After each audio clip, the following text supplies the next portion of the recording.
10월 4일 수요일 새벽 기도에 하나님 앞에 드립니다.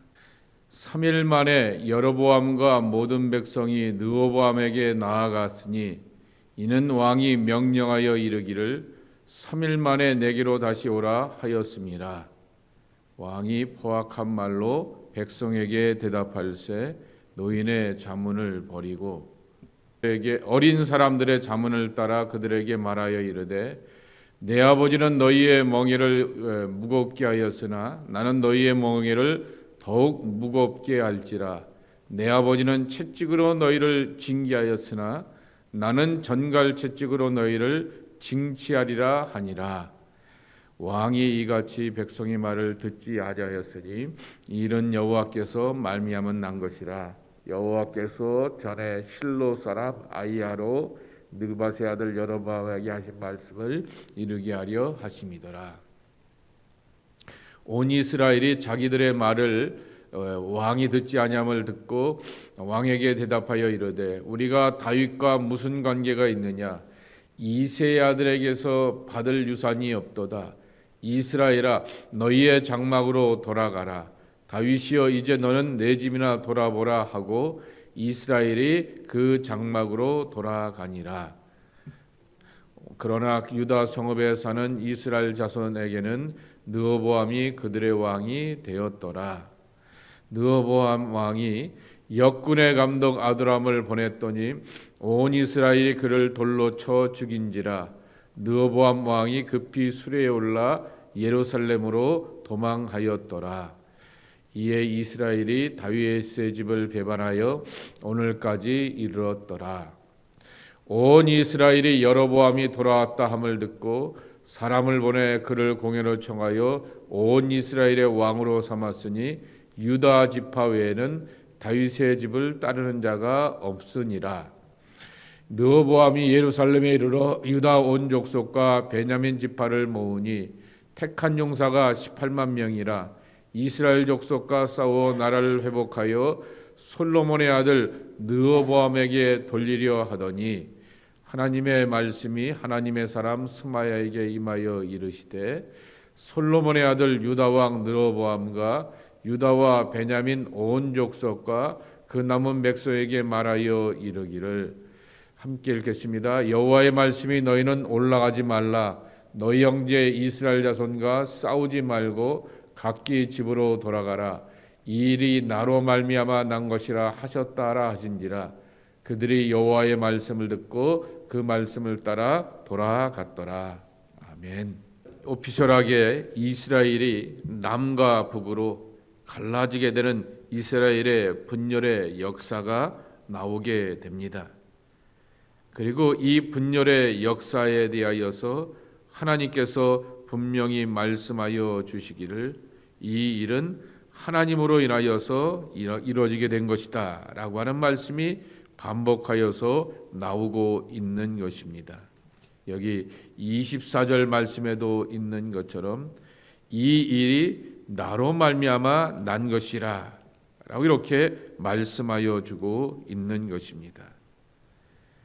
여기 르호보암의 이야기, 어제도 말씀을 드렸던 것처럼 르호보암이 사람 채찍과 이 채찍을 가지고서 백성들의 마음을 이렇게 강경책을 쓰게 됩니다.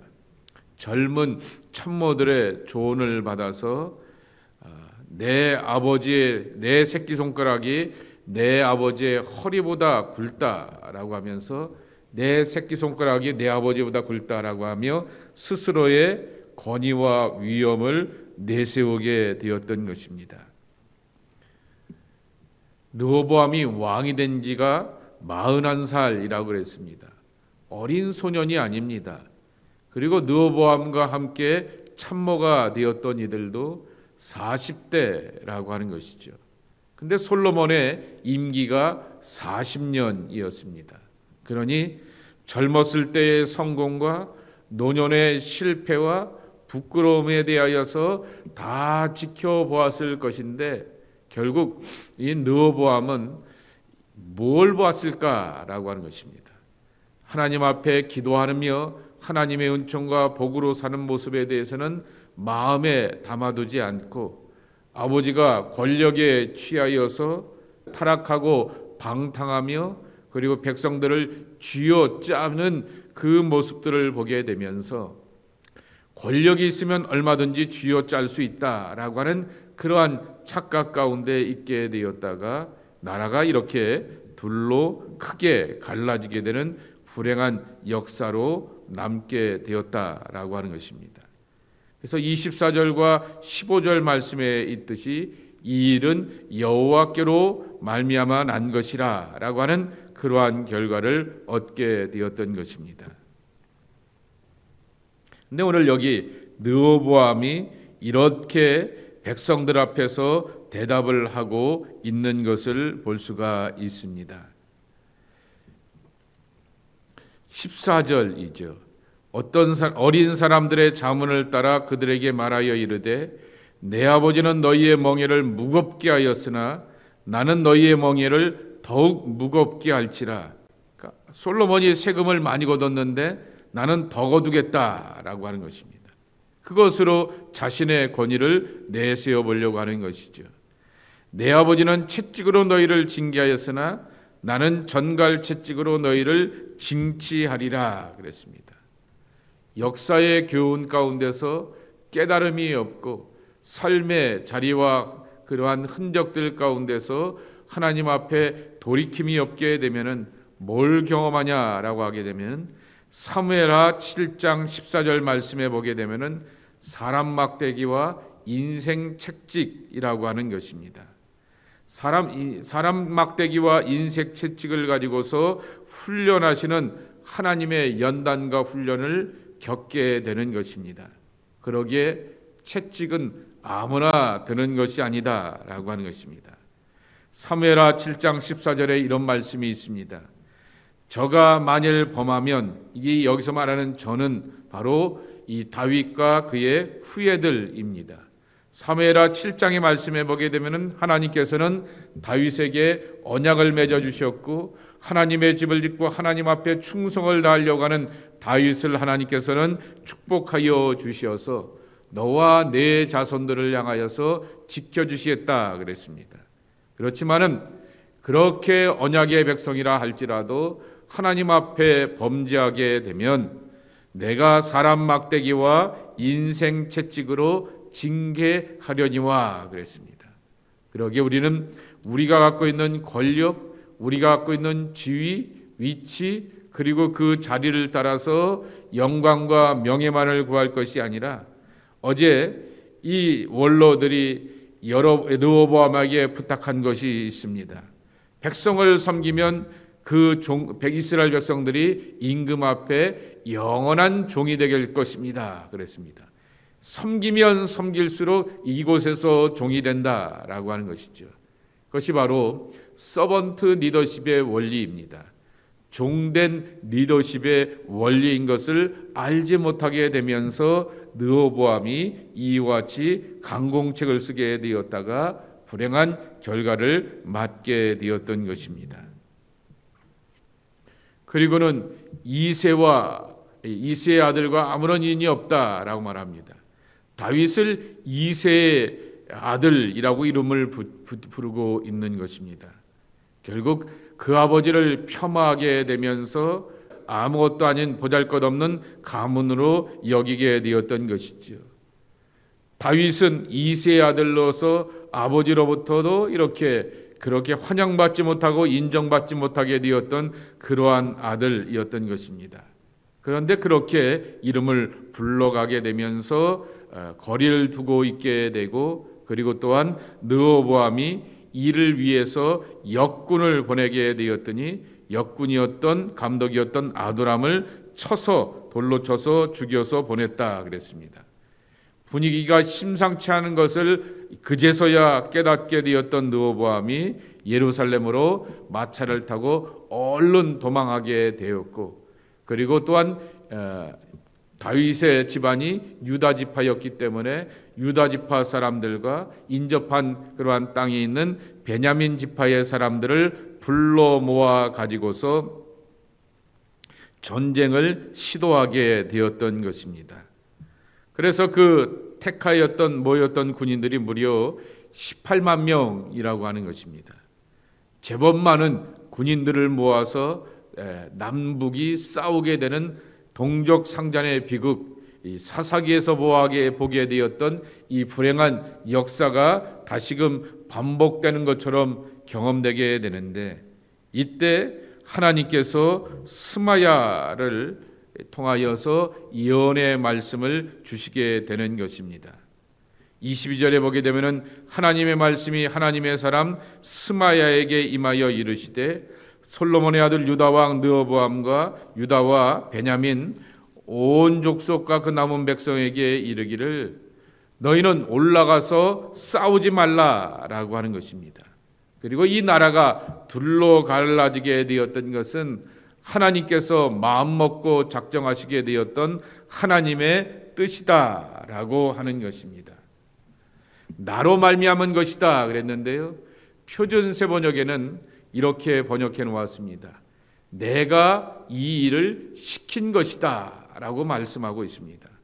결국 역사의 주인이 하나님이다 라고 하는 사실을 다시 한번 르호보암에게 각인시켜 주게 되었던 것이죠. 권력을 갖고 있으면, 명예를 갖고 있으면, 돈을 갖고 있으면, 세상 사람들이 원하게 되는 기득권을 갖고 있게 되면 내 마음대로 할 수 있다라고 생각하게 되는데, 사람의 마음 가운데 분열을 조장하게 되고, 사람의 마음 가운데서 타락을 조장하게 되고, 사람의 마음 가운데서 안일함을 조장할 수도 있는 것이 바로 하나님의 마음 뜻이라고 하는 것입니다. 그러기에 우리는 늘 기도해야 되는 것이고, 하나님의 말씀을 붙들고 겸손하고 진실해야 하는 것입니다. 어제 말씀에 보게 되면 르호보암이 백성들로부터, 여로보암과 백성들로부터 요청을 받기를 세금을 좀 가볍게 해달라라고 하는 요청을 받게 되자 3일의 말미를 얻어서 자문을 구하게 됩니다. 제일 먼저는 원로들에게 가서 자문을 구하게 되고, 그 다음에는 자기들과 르호보암과 함께 자라게 되었던 이 젊은 신하들에게 자문을 구하게 됩니다. 그런데 여기 분명히 이 일 가운데서 두 번씩이나 하나님의 선지자들의 이름이 등장하게 되는 것을 볼 수가 있습니다. 이 스마야라고 하는 그러한 인물이 등장하게 되고요. 그리고 또한 10장에 보게 되면은 아이야라고 하는 그러한 인물이 등장하게 됩니다. 15절에 보게 되면은 실로 사람 아이야로 느바스의 아들 여로보암에게 하신 말씀을 이루게 하심이더라 그랬습니다. 내게 열 족속을 줄게라고 하게 되었던 것처럼 그 예언을 하셨던 분이 아이야라고 하는 것이죠. 아직 예언은 살아 있는 것이죠. 아직 말씀은 살아 있는 것이죠.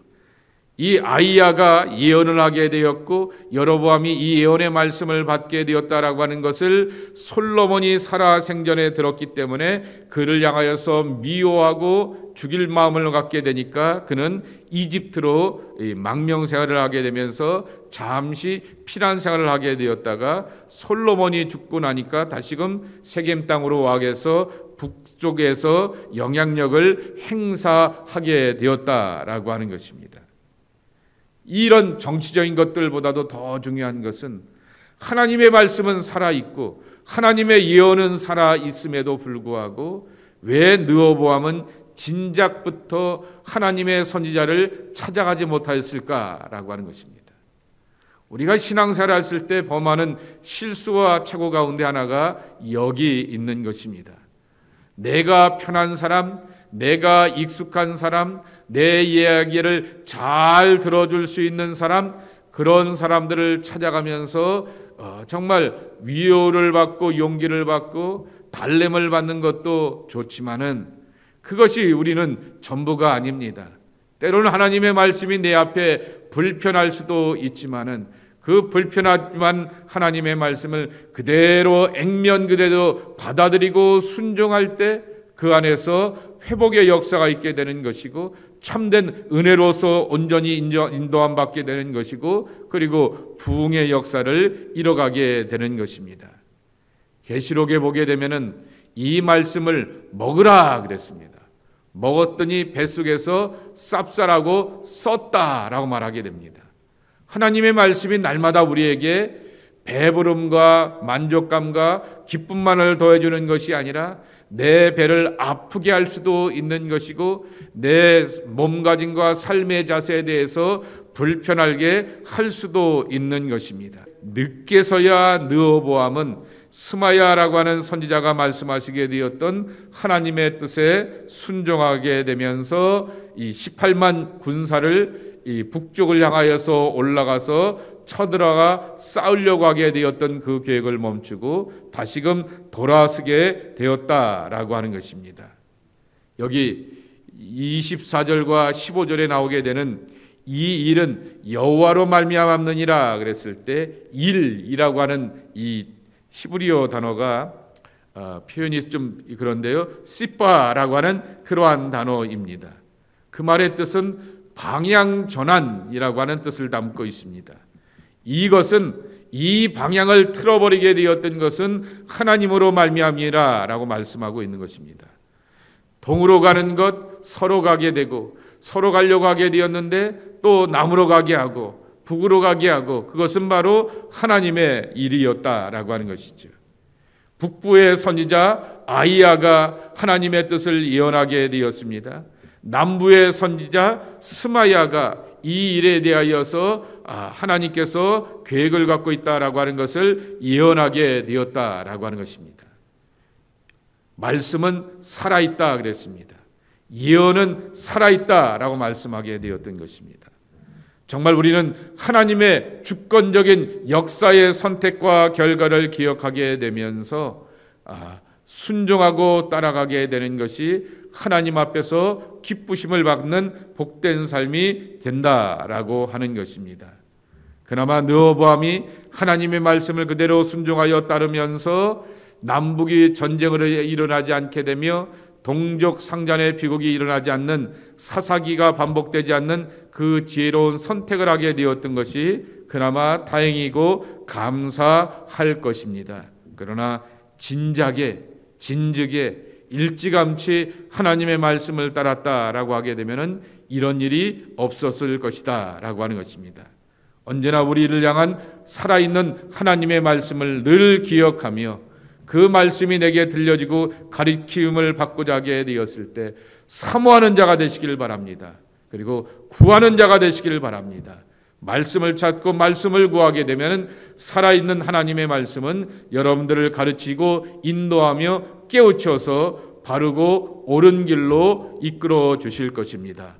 이 말씀의 선한 인도함으로 약속의 백성으로 사는 하나님의 자녀들이 저와 여러분의 모습이 되기를 예수님의 이름으로 간절히 축복합니다. 하나님 아버지 감사합니다. 오늘도 하나님 앞에 나와 기도하며 말씀의 사람이 되기를 원합니다. 아이야라고 하는 북부의 예언자가 하나님의 뜻을 예언하게 되었고 또 스마야라고 하는 남부의 선지자가 하나님의 뜻을 예언하게 되었던 것처럼 말씀은 살아있고 살아계신 하나님의 뜻은 여전히 우리 가운데 들려지고 보여지고 움직이고 있는데 하나님 우리가 안일하고 느슨하고 내가 살아오면서 편한 방법, 익숙한 방법으로 살아오게 되었다가 하나님의 뜻과 말씀과 지혜를 놓치게 되는 어리석음을 경험하게 되는 것을 고백하게 됩니다. 깨달음의 사람이 되게 도와주시옵시고 뉘우침의 사람이 되게 도와주시옵시고 돌이킴의 사람이 되게 도와주시옵시고 그리고 그 말씀을 붙들고 의지하며 우리의 가는 길을 밝은 길로 선한 길로 옳은 길로 이끌어 가시는 등불 되시고 생명이 되시는 하나님의 말씀을 잘 따라가는 복된 주의 사람들이 저희들 되게 하여 주시옵소서. 아버지 하나님, 우리가 인생에 있어서 찾아갈 사람들 많습니다. 정말 느어보암이 찾아가게 되었던 경험과 관록의 사람도 찾아가야 되겠고 언제나 내 마음 알고 내 편 되어줄 수 있는 동료들도 찾아가야 하겠지만은 하나님을 찾아가고 하나님의 선지자를 찾아가고 말씀의 사람을 찾아가며 그 말씀 안에서 뜻을 찾고 구할 줄 아는 하나님의 사람들이 우리 모두가 되게 하여 주시옵소서. 그리하여서 인생의 문제를 주님의 도우심으로 풀어갈 줄 알게 도와주시옵시고, 아버지 하나님의 선하시고 아름다운 뜻을 따르고 순종하면서 그 안에서 감사의 복된 흔적들을 맺어가는 하나님의 복된 사람들이 저희들 모두가 되게 하여 주시옵소서. 오늘도 주님 앞에 나와 기도합니다. 말씀하옵소서. 당신의 여정이 듣겠나이다 라고 하는 한나의 기도와 간구가 우리의 이 아침의 고백 되게 하옵소서. 예수님의 이름으로 간절히 축복하며 기도하옵나이다. 아멘.